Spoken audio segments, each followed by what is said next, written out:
जब किसी पति को अपनी पत्नी पर संदेह हो जाता है कि ये गलत है, तो उसके प्रति प्रेम घटना शुरू हो जाता है। धीरे धीरे मन उससे दूर होने लगता है। इसलिए हर स्त्री को संदेह वाले काम भी नहीं करना चाहिए। संदेह और विश्वास दोनों सगे भाई है। सुख और दुख ये भी दोनों सगे भाई है। और जहाँ संदेह रहता वहाँ विश्वास विदा हो जाता है, और जहाँ विश्वास जन्म लेता है वहाँ संदेह विदा हो जाता है। जहाँ दुख आता है वहाँ सुख, और जब सुख आता है तो दुख खत्म हो जाता है। दिन होता है, रात का अंधेरा खत्म हो जाता है। रात आती है तो उजाला खत्म हो जाता है। दिन में रात नहीं हो सकती है, रात में दिन नहीं हो सकता है। याद रखना, विश्वास के बिना जीवन बिखर जाता है। रिश्तों का प्राण विश्वास है। विश्वास गए कि रिश्ते चले गए। विश्वास टूट गया तो समझो रिश्ता भी टूट गया। भरोसा जिंदगी का आधार है। जहाँ भरोसा ही नहीं है वहाँ जिंदगी का प्लेटफार्म ही खिसक गया है। जिस स्त्री को अपने पति के ऊपर संदेह हो गया, पत्नी भी सुखी नहीं रहेगी, और पति को वह प्रेम अब नहीं मिलेगा जो पहले मिलता था। विश्वास प्रेम का हकदार है, और जहाँ संदेह खड़ा हो जाता है प्रेम पूंछ दबाकर दूर भाग जाता है। इसलिए भाई भाई के बीच में भी विश्वास की जरूरत है। विश्वास प्रेम को जीवित करता है, प्रेम को विकसित करता है, प्रेम को प्रफुल्लित करता है। कई बार तुम्हें अपने मित्र पर जब तक विश्वास था तब तक तुम उससे बहुत प्रेम करते थे, लेकिन विश्वासघात होने के बाद मित्र के ऊपर संदेह पैदा हो गया, तब से तुमने अपने मित्र से प्रेम भी कम करना शुरू कर दिया है। विश्वास की मृत्यु होते ही प्रेम की भी मृत्यु हो जाती है, और जहाँ प्रेम नहीं है वहाँ जिंदगी बोझा बन जाती है, रिश्ते भी बोझा बन जाते हैं। फिर रिश्तों को ढोना शेष रह जाता है। और कितने लोग अपनी जिंदगी में रिश्तों को ढो रहे हैं, ऐसे ढो रहे हैं कैसे, जैसे लोग बोरा ढोते हैं। गर्दन तो टूट गई लेकिन ढो दिया। रिश्ते विश्वास के बिना भार बन जाते हैं, और जहां विश्वास पूर्णता को प्राप्त करता है, रिश्ते गले का हार बन जाते हैं। रिश्ते गले का हार बन जाते हैं।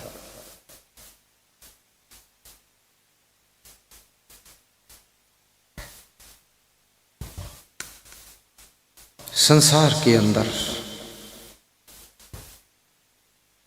सबसे खतरनाक काम वासना है। काम वासना में पड़ करके एक स्त्री अपने पति को भी धोखा देती है, और किसी प्रेमी के साथ में व्यभिचार करवाती है। और आज तो ये स्थिति आ गई है, पति नंबर 1, प्रेमी नंबर 2, प्रेमी नंबर 3, प्रेमी नंबर 4। इसको नारी कहेंगे, इसको स्त्री कहेंगे।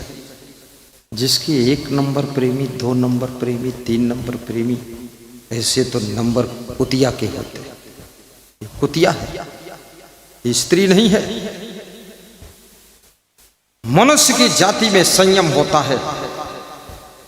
नारी वही कहलाने की अधिकारी है, पुरुष वही कहलाने का अधिकारी है जो अपने मन को काबू रख सकता है। अन्यथा जानवर और मनुष्य में कोई अंतर नहीं होता है। याद रखना, मन कंट्रोल है तो तुम मनुष्य हो, और मन कंट्रोल नहीं है तो जानवर से गए गुजरे तुम जानवर हो। तालियों में दम नहीं, गुरु तुम्हारे हम नहीं। हर संत का अलग अलग अंदाज होता है। मेरे सत्संग में उत्साह, त्योहार, बहार और तालियों की गड़गड़ाहट की गुंजार होना चाहिए। ये मुर्दे घाट जैसा सत्संग नहीं है, इसमें जोश आना चाहिए। और जब दिल को बातें छू जाएं तो ताली भी जोर से बजना चाहिए।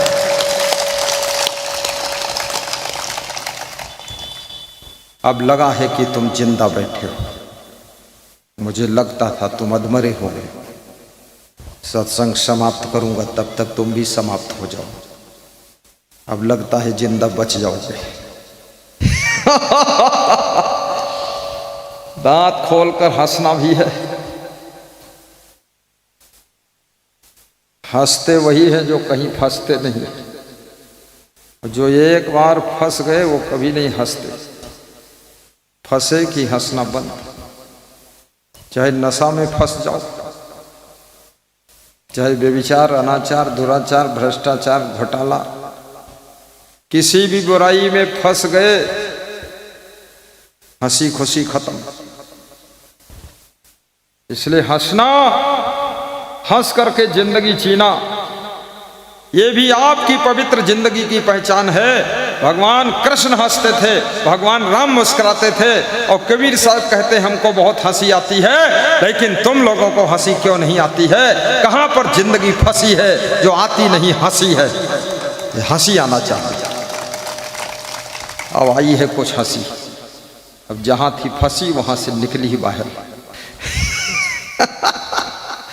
साहिब बंदगी, कितने लोगों के शरीर में तो दर्द है, हंसी क्या है? कमर में दर्द, हाथ में दर्द, कितने लोगों के तो सिर में भी बहुत दर्द है, और कितने लोगों के तो नस नस में दर्द है।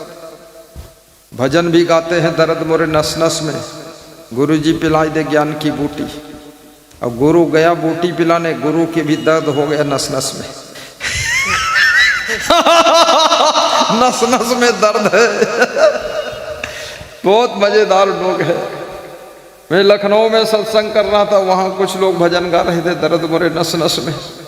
तो मैं अपने कमरे से सुन रहा था, बोला भगत आया, बोला चलो सत्संग सुनाओ। मैंने कहा सबके वहां दर्द है, मैं नहीं जाऊंगा, मेरे भी दर्द हो जाएगी नस नस में।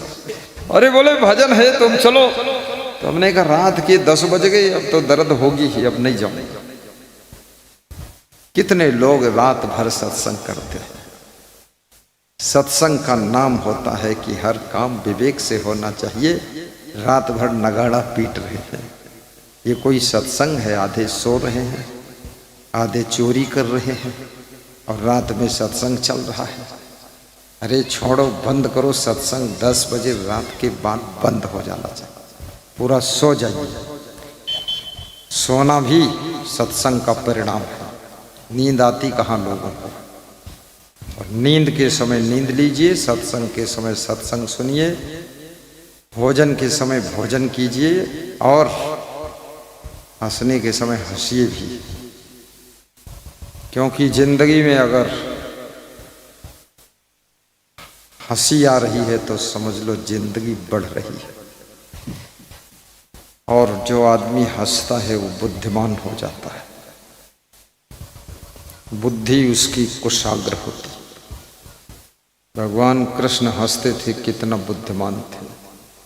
100 साल पुरानी बातें उनको याद रहती थी। अब तुम टेंशन में बैठे रहते हो, तुमको कल की बात भी नहीं याद। अरे बात छोड़ो, तुम्हारे 6 बच्चे हैं उनके नाम नहीं याद, अरे उनके नाम छोड़ो। कितने लोग इतने महामहिम हैं कि अपनी पत्नी के भी नाम नहीं याद। ऐसा दिमाग खत्म हो गया, खोपड़ी बची है, दिमाग खत्म। भारी टेंशन में रहते लोग। विश्वास रोपिणों, संशय सब जग खंडिया, संशय खंडे न कोई। हाँ, संशय खंडे सो जना, जो शब्द विवेकी होई। फिर से बोलो, संशय सब जग खंडिया, संशय खंडे न कोई। संशय खंडे सो जना, जो शब्द विवेकी होई।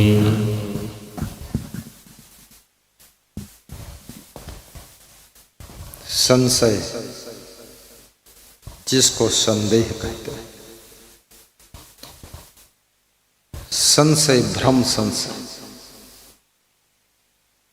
पूरे संसार के लोगों के सुख को संशय भ्रम ने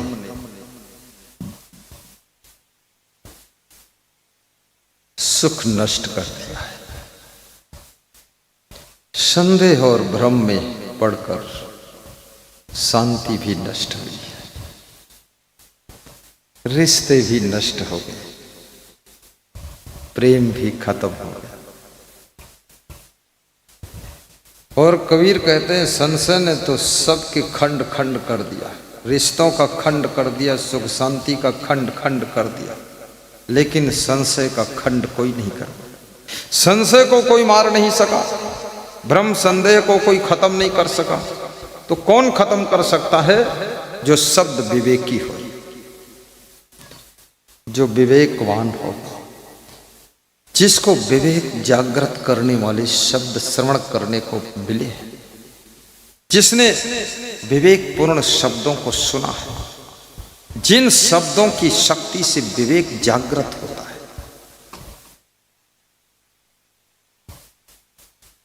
लोगों के पास में बुद्धि तो है लेकिन विवेक नहीं है। बुद्धि है ऐसे जैसे टार्च, और विवेक ऐसे है जैसे टार्च में चार्जिंग हो गया। जब टार्च चार्ज कर दी जाती है तो टार्च उजाला देती है, और टार्च अगर डिस्चार्ज है तो टार्च को टार्च जब चार्ज हो जाती है ना तब उजाला देती है। नाम तब भी उसका टार्च ही रहता है। याद रखना, जिनके पास में सत्संग से जिन्होंने अपनी जिंदगी की टार्च को चार्ज नहीं किया है, उनकी जिंदगी में विवेक का प्रकाश नहीं हो सकता है। और जिन्होंने सत्संग से अपने को चार्ज कर लिया है, उनकी बुद्धि में विवेक की लाइट आ जाती है, विवेक का उजाला आ जाता है। बिनु विवेक कोई ना सुखी, बिना किए संतोष, सबको देखो हालिया, पढ़े या पढ़े मन को से। पढ़े लिखे लोग, अनपढ़ लोग, सबका यही हाल है। इंग्लिश पढ़े हैं और इंग्लिश बियर पी रहे हैं। बच्चों के अंडर बियर की चिंता नहीं, इंग्लिश बियर फट गई, अंडर बियर। सत्संग कभी सुना नहीं, इंग्लिश बोल रहे हैं। आई एम गोइंग टू घटना पटना, और दूसरे की औरत को लिपटना, गोइंग टू पटना। अरे मेहर खुल्ला, इतना ज्ञान नहीं, इंग्लिश बियर पीता है, इंग्लिश बोलता है। मत बोल इंग्लिश, भोजपुरी बोल दे, बिहारी बोल दे, भाषा का क्या महत्व। तेरे चरित्र अच्छे होने चाहिए। मनुष्य तेरा गुण बड़ा, मांस नया वे काज, हाण न होते यार, तो न बाजने बाजे। हे मनुष्य, तेरा शरीर बड़ा नहीं, तेरे गुणों के कारण ही तू बड़ा होता है। शरीर तो हाथी का बहुत बड़ा, उसकी कौन पूजा करता है। लेकिन छोटा सा मनुष्य, उसकी लोग आरती उतारते हैं, चरण छूते हैं, हाथ जोड़कर नमस्कार करते हैं। क्यों? उसके गुणों को नमस्कार किया जा रहा है। चरित्रवान के चित्र की भी पूजा की जाती है। हमारे साइड में पूज्य श्री धर्म स्वरूप साहिब का चित्र लगा। मेरा मन तो होता सामने चित्र लगवा दूं, पर वो श्रोता आड़ हो जाते। आज तक चित्र लगाने की जगह ही हम ढूंढ ही नहीं पाए कि कहाँ लगवाऊं। टेबल के सामने रख दूं तो मुझसे नीचा हो जाता, वो भी ठीक नहीं। खंभों में टांग दूं तो श्रोताओं को मैं नहीं दिखता हूं, तो भी ठीक नहीं। तो मैं यही झंझट में पड़ा रहा 30 साल तक। क्या करूं? तो कुछ मैंने बोर्ड ऊपर फिर टंगवाए, बहुत दिमाग लड़ाया। देखो लिखा है बोर्ड ऊपर लटक रहे।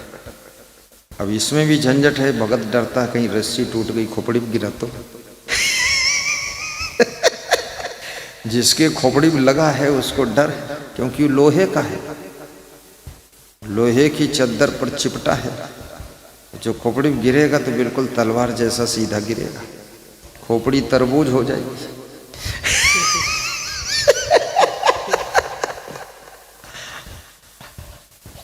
मेरा मन तो होता सब जगह चित्र लगवा, पर समझ में नहीं आता। चलो तुम्हारे दिल के अंदर गुरु भगवान की मूर्ति विराजमान है। मीराबाई कहती थी, बसो मेरे नैनन में नंद लाल, बसो मेरे नैनन में नंद लाल, मोहन मूरति सांवरी सूरती, नैना बने विशाल, बसो मेरे नैनन में नंद लाल, बसो मेरे नैनन में नंद लाल। बेगूसराय के महान भक्त श्री हीरालाल साहू से आज मोबाइल से बात हुई तो कह रहे थे, 2-3 दिनों से इच्छा थी बात करूं, संकोच लग रहा था कि आप बिजी रहते हैं, डिस्टर्ब ना हो। मिस कॉल आया था तो मैं लगाया, बहुत बात हुई। बोले मन में बसे हो, याद ही करता रहता। जिसके हृदय में गुरु बस जाए उसके हृदय में बुराई नहीं बस सकती, और जिसके मन में कोई महान पुरुष का वास हो जाए उसका मन कभी मैला नहीं हो सकता है। और जिसके दिल में भक्ति भर जाए उसका दिल कभी छल कपट नहीं करता है। अपने मन मंदिर में महान पुरुषों को स्थान दीजिए। अगर कोई अधम आत्मा तुम्हारे मन में बस गई है तो उसको बाहर निकलने के लिए रास्ता दीजिए।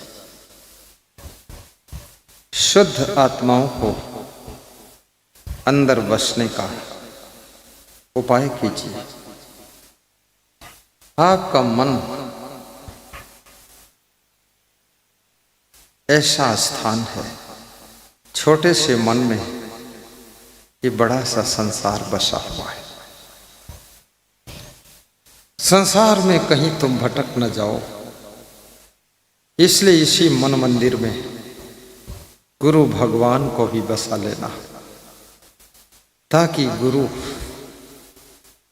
तुम्हारे जीवन का सारथी बन जाए, तुम्हारे जीवन के रथ की डोर, तुम्हारी इंद्रियों के घोड़ों की लगाम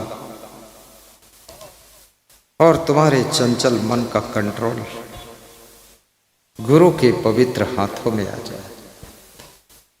जैसे कृष्ण ने अर्जुन का रथ हाँका था, अर्जुन के रथ में घोड़े जुते ही, घोड़ों की लगाम कृष्ण के हाथ में, ऐसे आपके जीवन के रथ में इंद्रियों के घोड़े हैं। इंद्रियों के घोड़ों की लगाम ये सद्गुरु भगवान के हाथ में दे दीजिए, फिर आप जीवन के रथ पर निश्चिंत बैठिए, विजय आपकी होगी, आप कभी हारोगे नहीं। क्योंकि बुराइयों का दल ही तो कौरव दल है, अभिमान ही तो दुर्योधन का रूप है, अज्ञान ही तो अंधा धृतराष्ट्र है। और याद रखना, ये दुर्गुणों का दल कौरव दल बनकर खड़ा है तुमसे लड़ने के लिए। तुम अर्जुन रूपी आत्मा हो, तुम्हारे साथ में अगर सदगुरु कृष्ण बनकर तुम्हारे जीवन के रथ के इंद्रियों के घोड़ों की लगाम को साध कर ज्ञान के चाबुक से तुम्हारे मन को कंट्रोल करते हुए आपकी जिंदगी का रथ आगे बढ़ाएंगे, तो जैसे अर्जुन की जीत महाभारत में हुई थी, ऐसे ही ये संसार की महाभारत में तुम्हारी जीत होगी। बुराइयां हारेंगी, दुर्गुण हारेंगे और सद्गुण जीतेंगे, और अर्जुन की तरह तुमको विजय का आनंद प्राप्त होगा, आनंद प्राप्त होगा।